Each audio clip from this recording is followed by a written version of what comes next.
Hello everybody, my name is Kyle Kauk and welcome to my week 3 video review for Java 1 1408. This week we were working with advanced views, and right now I have my project booted up inside an emulator, and as you can see right now I'm on the detail view because when the application initially starts it automatically selects the first item in the list or the spinner, so it automatically jolts it to the detail view. So this is my detail view. I actually made an entire new view and everything, so it's just like we were doing in iOS. I got my main view.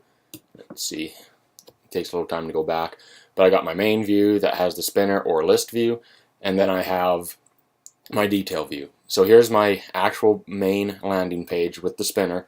I did video games. These are all custom made. I have the title of the game, which obviously is in the big bold print, and then I got the console that it appears on underneath in the smaller print. Both are bold. I made that custom decision just because it stood out more. It had a little more emphasis on it. So I'll just demonstrate again. We'll select another one. Dragon Age is going to take a little time to get its thing going, and then as you can see, it pops up, goes to the next view, and everything is then displayed. So we'll go back again. Hopefully it won't take too terrible long amount of time. This week what I found most difficult was actually getting the second view working. It wasn't too bad, but I did find that difficult. And I did have a little bit of issues actually getting the spinner and the list view to work properly, depending on how the screen rotated. That probably took me the longest because the app kept crashing when I would do one thing or the other, but I finally got it working, so I was very proud of that. So now as you can see, we're in landscape. Everything's switched over to the list view.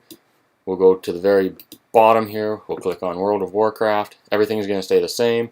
You're going to see it slowly go into the next view. As you can see here, we're into the detail view again. Everything shows up. Everything's populated correctly.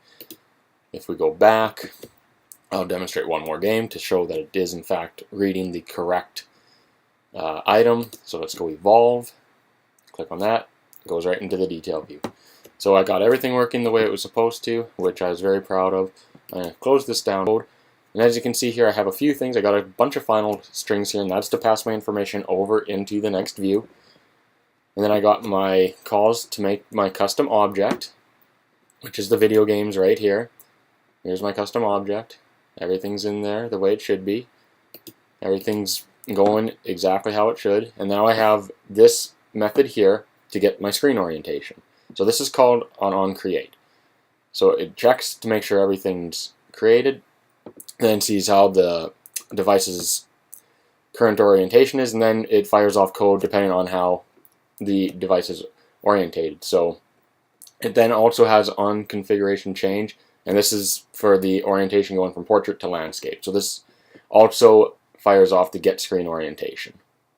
And down here, create new view. This is where I create my new detail view, pass the information over, and then here's the detail view. Very simple, like it was in iOS. As you can see, everything's listed there. I find the labels. I then assign it to the string that I want, and then everything displays properly. And then here's my adapter, custom adapter for just displaying all the information in the list view or in the spinner. I hope everyone had a great week 3. Look forward to seeing your videos, and hopefully everyone has a very good week 4 as well. Thank you very much.